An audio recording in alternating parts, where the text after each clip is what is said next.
Hi, in this video I'm gonna show you WhatsApp data transfer Android to iPhone. So this process to allow any Android and any iPhone.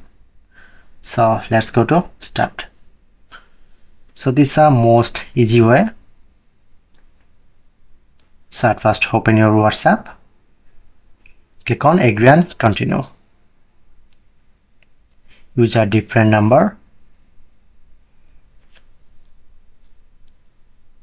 Press on three dot.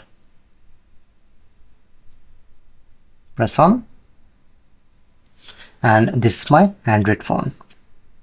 Three dot, settings,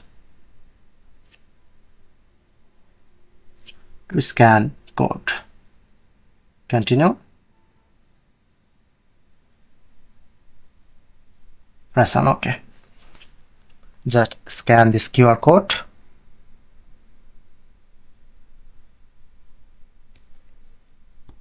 And get this notification. Press on to continue. And second time, just need to verify 2 times.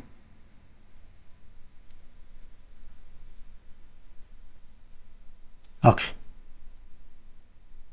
Go back. So now check out.